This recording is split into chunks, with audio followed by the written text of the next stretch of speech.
Welcome back to the Inside Nebraska show. Today we debut a new segment, Minutes with Matt Davison, Husker Analyst on the Husker Sports Network. Welcome. Great to be here, buddy. We're going to shake it up and do a little football and basketball with you. We're okay with that. I'm in transition mode still. You sure are. I heard you say field position or something the other night on a basketball broadcast. So end zone, I think. I might have said end zone. Yeah.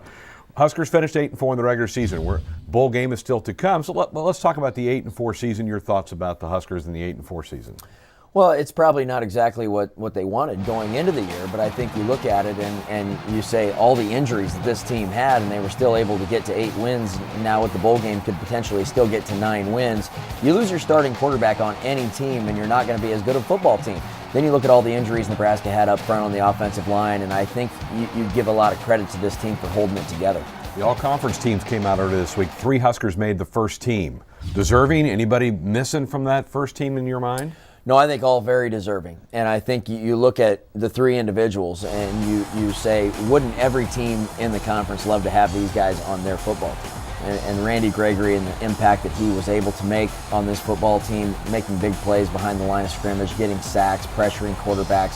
Deontay Evans and his leadership and the things that he was able to bring to the table this year, we're really going to miss him in this program. And then the third guy, I think you look at it, is Ameer Abdullah, and he's as good a back as there is in the conference. I think that's obvious. I don't know where Nebraska would have been this year without Ameer Abdullah. You look at once Taylor Martinez went down, every defense really knew that that's where the offense was going to go through, and yet Abdullah was able to still have a great year. I thought Stanley Jean-Baptiste might have had a great chance to be first-team All-Conference as well, so he would have been the only guy that I think maybe could have been on that team. It wasn't. Huskers starting bowl practices now. How valuable is that for all football teams and in particular this particular group? Well, I think it's really important. You know, every year when you can get that extra month of practice and take those young guys and give them some experience with some scrimmage situations, now they can run Nebraska stuff and they can show our coaches what they can do. They really have a chance to position themselves going into spring ball on the depth chart. And they can also work on their strength and conditioning too, which is something that during the year somewhat gets lost.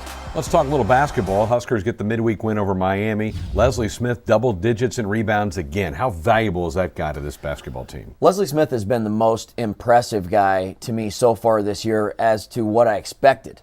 You know, he's been a guy that we've been able to bring in off the bench. He's a big physical body. He can finish with either hand at the rim. He's way more skilled than I thought he would be, Greg, and his leadership coming into this program and not being here long either has been very impressive with how he's dealt with some of the other players on the team. Great stuff from Matt Davison. When we come back, a Husker volleyball update with head coach John Cook.